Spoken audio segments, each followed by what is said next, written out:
Camila llevaba más de 24 horas despierta cuando ingresó en el hospital.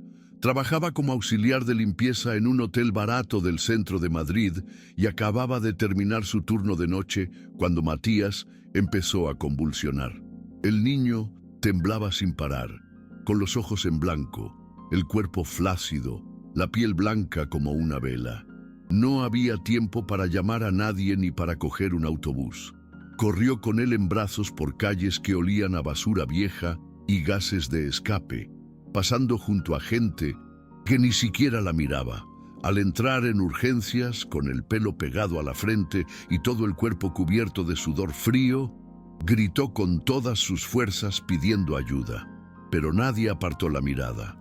El hospital estaba abarrotado como un hormiguero derribado, y la vida allí parecía merecer la pena solo si se vivía dentro de un archivo. En recepción, una mujer con los ojos pegados a una pantalla ni siquiera levantó la vista.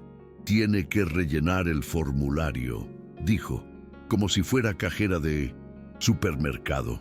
Camila intentó discutir, con la voz entrecortada y su hijo temblando en brazos. «Está convulsionando. Se va a morir, por favor».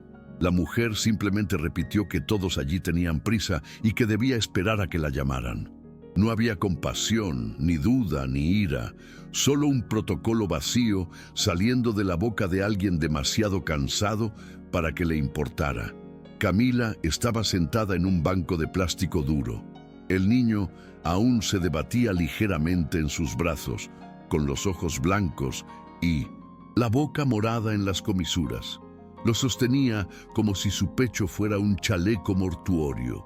Las primeras horas transcurrieron como un castigo silencioso. Camila hablaba consigo misma con su hijo en brazos, intentando mantenerlo despierto, intentando recordar lo que había leído en Google la última vez que tuvo fiebre alta. Sudaba constantemente, pero tenía los dedos fríos. El niño, que antes temblaba, ahora estaba flácido como un trapo mojado. Solo sus ojos se movían un poco, de vez en cuando, como si aún intentara descifrar dónde estaban. Camila mojó una toalla de papel en el bebedero, se la puso en la frente, la sacó y la volvió a mojar. Ya no veía a la gente pasar, a las enfermeras ir y venir con camillas y carritos. Solo oía un zumbido, como el sonido de la luz fluorescente parpadeando en la esquina de la habitación.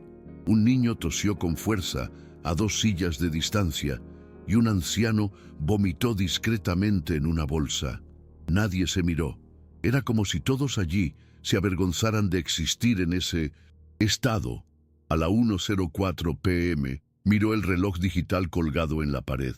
El tiempo parecía burlarse de ella. 7 horas allí, sin agua, sin comida, sin respuesta. La blusa que llevaba debajo del uniforme estaba tan mojada que se le pegaba a la espalda, y el olor de su propio cuerpo empezaba a molestarla. Matías tenía calor, mucho calor, la frente enrojecida y la respiración superficial, jadeante, como si estuviera viviendo una pesadilla. Pensó en gritar de nuevo. Pensó en llamar a la puerta de la oficina más cercana, empujar a alguien, armar un escándalo, pero no tenía fuerzas ni valor. El miedo a perder a su hijo era tan grande que la paralizaba. Era como si estuviera atrapada entre la necesidad de luchar y el pánico al fracaso. Fue en ese momento que vio entrar a una nueva doctora por la puerta lateral. Su bata seguía blanca, su cabello atado tan fuerte que parecía doloroso. La mujer miró a su alrededor como si realmente estuviera viendo, no solo mirando. Cuando se detuvo en Camila, se quedó paralizada. Fijó su mirada en la insignia que colgaba del cuello sudoroso de su desesperada madre. La doctora dejó de caminar. Los sonidos del hospital no la acompañaron. El pitido de los monitores, los gritos apagados de un auxiliar irritado, el crujido de la vieja camilla al ser empujada, pero para ella, por un instante, todo quedó en silencio. Se acercó lentamente, con una expresión extraña en el rostro, como quien ve un fantasma e intenta fingir lo contrario. Su mirada pasó del rostro exhausto de Camila al nombre escrito en la etiqueta colgante, Camila R. Jiménez. Era como si estuviera poniendo a prueba su cordura. Miró, comprobó, volvió a mirar. Se detuvo a unos pasos, se agachó y habló en voz baja, casi en silencio. ¿Camila? Su voz era vacilante, débil. La mujer sentada levantó la vista, pero no respondió. Estaba tan agotada que apenas procesó que alguien le hablaba. Se quedó mirando. La doctora se acercó un poco más. Le temblaba la boca. ¿Cómo se llama? «¿Tu madre?», preguntó con la voz más firme, pero aún entrecortada. Camila abrazó a su hijo con más fuerza, completamente confundida. ¿Qué pretendía el médico con esto? Pensó que era algún tipo de evaluación, algún nuevo procedimiento. Su mente estaba borrosa. «Lucía Romero», respondió sin saber por qué, y entonces el médico se llevó la mano a la boca. Empezó a llorar, un llanto silencioso como el de alguien que lleva años conteniendo algo. Se enderezó y dijo con la voz entrecortada, el rostro completamente angustiado: soy yo, Camila, soy tu hermana, Laura». El nombre golpeó su memoria como un mazazo. Laura. Un nombre que había borrado por protección, por necesidad. Una imagen regresó de golpe. Dos niñas pequeñas, una muñeca sin brazos, humo elevándose. Los ojos de Camila se abrieron de par en par. Su cuerpo se tensó como si hubiera recibido un susto. Se quedó sin palabras, mirando a la mujer que tenía delante, intentando reconstruir lo que creía no volver a ver. Camila se levantó de repente, incluso con el peso de su hijo casi resbalándose de sus brazos. Miró fijamente al médico y su rostro pareció cambiar. Era como mirarse en un espejo de hacía 17 años. Esa mirada asustada, los mismos ojos oscuros, la forma de su nariz. Había algo allí que no se podía explicar, solo sentir. «Laura», repitió, como si aún no pudiera creer el sonido, y entonces se abrazaron. De verdad, un abrazo fuerte, desesperado y confuso. El cuerpo de Camila temblaba, Laura lloraba, desconsoladamente, sin importarle quién la viera. Las enfermeras pasaban con papeles, los pacientes tosían, pero ninguna les prestó atención. Por unos segundos el hospital se desvaneció. Solo quedó ese abrazo, interrumpido por la vida. Una enfermera estaba más lejos, observando desde lejos. Pensó que se trataba de una especie de crisis emocional que involucraba a una compañera, pero no se acercó. Era demasiado para intentar comprenderlo desde fuera. Cuando lo soltaron, Laura miró al niño en brazos de Camila y su expresión cambió. Al instante volvió a ser doctora. El instinto la obligó a actuar. Sacó su estetoscopio del bolsillo y gritó llamando a una enfermera. «Sala 3 ahora. Este niño lleva horas convulsionando», resonó la voz. No fue ignorada. Era una orden. 2 paramédicos aparecieron con una camilla pequeña y con cuidado pero urgencia levantaron al niño. Camila corrió a su lado, sin soltar la mano de su hijo. Laura estaba al otro lado, dando instrucciones. El pequeño Matías fue llevado a un hospital de verdad por primera vez, no solo al purgatorio de la sala de espera. Camila seguía en shock. Había encontrado a su hermana desaparecida después de años y al mismo tiempo casi perdió a su hijo el mismo día. Era demasiado para su cuerpo. En urgencias, todo sucedió tan rápido que parecía irreal. Colocaron al niño en una camilla, lo conectaron a monitores, sondas y oxígeno. Un médico de guardia intentó tomar el control, pero Laura tomó la iniciativa. «Es mi sobrino», dijo sin pensar, sin dudarlo. Nadie la cuestionó. Tomó la glucemia, recetó antipiréticos y una inyección anticonvulsiva. Mientras daba las órdenes, sostenía la mano del niño, examinando con atención cada detalle de su rostro, las ojeras, la piel húmeda por la fiebre, la boca seca. «Está deshidratado», dijo, e inmediatamente ordenó sueros intravenosos. Camila permaneció de pie en un rincón, sin saber si llorar, desmayarse o agradecer. La cabeza le daba vueltas, el cuerpo le palpitaba pero no se movía. Laura habló con firmeza, pero su voz aún temblaba ocasionalmente. Era como si estuviera luchando contra dos cosas a la vez, la condición médica y la avalancha emocional. 30 minutos después, Matías respiraba mejor. La fiebre empezó a bajar y abrió los ojos lentamente, como si saliera de un pozo profundo. Laura le acarició la frente y sonrió, aún con lágrimas en los ojos. «Todo irá bien, pequeño», susurró. Camila no aguantó más. Se sentó en la silla contra la pared y lloró, sollozando, sollozando, sollozando. Todo su cuerpo temblaba. Ya no era miedo, era alivio mezclado con agotamiento. La escena parecía una película mala, mal escrita, de esas que nadie se cree, pero era real. Miró a Laura y se miraron fijamente durante unos segundos. El rostro de su hermana estaba surcado de arrugas, sus ojos enrojecidos, pero su mirada era firme, llena de vida. Había amor allí, había historia y sobre todo había una promesa silenciosa de que nada se perdería, jamás entre ellas. Cuando Matías se durmió, conectado a los cables y con el cuerpo más tranquilo, Camila por fin se relajó un poco. Pero lo que llegó no fue paz, sino ese cansancio intenso que solo aparece cuando el peligro ha pasado. Tenía la espalda y el cuello rígidos, los brazos aún con el peso de su hijo. Laura se sentó en el sillón junto a ella, cogió una botellita de agua de la encimera y se la entregó. «Bebe, por favor». Su voz era suave, pero firme. Camila obedeció sin pensar, como si hubiera vuelto a ser niña por un segundo. El silencio entre ellos fue incómodo al principio. Había tanto allí: preguntas, rabia, añoranza y un montón de años sin dejar rastro. Pero ninguno de los dos sabía por dónde empezar, hasta que Camila rompió el hielo, en silencio mirando al suelo. «¿De verdad eres mi hermana?».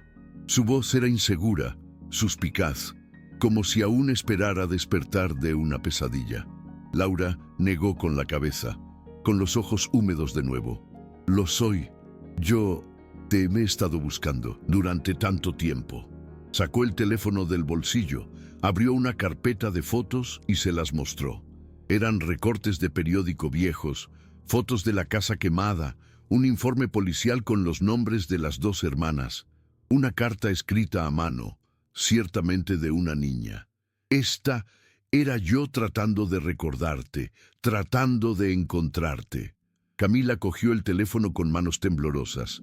Reconoció la letra infantil, los dibujos. Una opresión le llenó el pecho. Quería abrazar a la chica de la carta y decirle que todo iba a estar bien.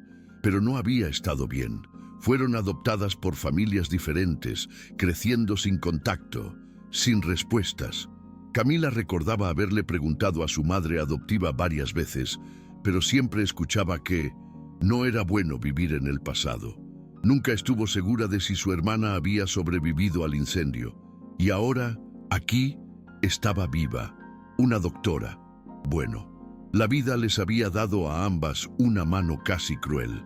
El tiempo dentro de esa pequeña habitación de hospital transcurría de una manera extraña. Con cada minuto, más recuerdos la inundaban, destellos, olores, voces. Camila recordó la muñeca que compartían, el pequeño patio trasero donde jugaban con tarrinas de margarina y tierra, la noche en que la casa comenzó a llenarse de humo y todo se sumió en el caos. Todo estaba fragmentado, como un rompecabezas al que le faltaban piezas, pero ella podía sentir lo que era real. Laura también recordaba, y poco a poco comenzaron a hablar. No fue fácil, fue como abrir una caja cerrada con llave hace mucho tiempo. La conversación fluía y refluía, con largas pausas, miradas perdidas y frases a medias. Camila le habló de su madre adoptiva, que murió cuando ella tenía 18 años, y de su padre, que desapareció antes de eso. Dijo que crió a su hijo sola, limpiando baños de hotel, trasnochando, tratando de ser una mejor madre que la que tuvo. Laura escuchó atentamente, sus ojos llenos de respeto, no de lástima. «Te hiciste médico», dijo Camila, casi con admiración. Laura sonrió, un poco avergonzada. «Me prometí que si alguna vez te conocía, podría ayudarte». Lo dijo sin arrogancia, solo con sinceridad. Camila también sonrió, pero había dolor en esa sonrisa. El reencuentro fue hermoso, por supuesto, pero no borró los años perdidos, el miedo, la soledad, el desgaste que la vida les había causado. Aún así, estar allí, en medio de un hospital público en ruinas, sudorosos, exhaustos y asustados, y aún así juntos, era más de lo que podían pedir. Matías se removió un poco en la cama y Camila se levantó rápidamente. Su instinto maternal siempre estaba alerta. Laura ayudó a ajustar las sábanas y vio de cerca cómo su hermana posaba la mano en la frente del niño. Había amor allí, tanto, más de lo que las palabras podían explicar. La doctora de guardia asignada a esa sala llamó a la puerta pidiendo permiso. Tenía que actualizar el historial médico del niño. Laura le cedió el paso, pero permaneció cerca, observándolo todo con atención. Camila, por reflejo, se puso de pie, preocupada por lo que pudiera salir mal. La otra doctora le explicó con calma que Matías estaba fuera de peligro inmediato, pero que necesitaría estar en observación durante al menos 24 horas. Estas convulsiones febriles podrían volver si no recibe la atención adecuada, dijo. Camila asintió, pero su mente estaba en otra parte, abrumada entre la conmoción de la mañana, el reencuentro con su hermana y la culpa de no haber podido hacer nada antes. Cuando la otra doctora se fue, Laura cerró la puerta con llave desde dentro. «Solo un momento. Siéntese», dijo, retirando una de las sillas de la habitación. Camila se sentó. Las dos se quedaron cara a cara, en silencio. Era la primera vez que estaban realmente solas desde todo aquello. «¿Tienes dónde dormir esta noche?», preguntó Laura de repente. Camila dudó. «No, o sea, iba a intentar dormir aquí mismo, en el suelo, no sé». La respuesta salió sin rodeos. Era su realidad. Dormir en el suelo, sobrante, comer pan, trabajar hasta que le doliera el cuerpo. Laura cogió el móvil y le envió un mensaje rápido. Luego miró a su hermana con un tono más decidido. «Matías y tú iréis a mi casa cuando le den el alta, sin discusión». Camila intentó negarse al principio, pero no pudo contenerse. Estaba demasiado cansada para estar orgullosa, y quizá, en el fondo, quería aceptar ser cuidada por alguien, por primera vez en años. Se miraron de nuevo, y por primera vez desde su reencuentro, el aire en la habitación se sintió ligero. Seguía habiendo dolor, claro, pero ahora también había algo nuevo. Un hilo de esperanza, pequeño pero firme, como una raíz que empieza a abrirse paso a través del asfalto. A última hora de la tarde, al terminar el turno de Laura, regresó con 2 bolsas de plástico, una con comida y la otra con un cambio de ropa. «Las robé de urgencias», bromeó, mostrando un uniforme limpio de paciente. Camila soltó una breve y silenciosa carcajada. Su blusa seguía empapada, manchada y con mal olor. Laura ayudó a su hermana a cambiarse, cerrando la cortina de la camilla. Había un cariño, una ternura que superaba cualquier formalidad. Camila se miró en el pequeño espejo de la pared y casi no se reconoció. Su piel pálida, sus ojos hundidos, su cabello enmarañado.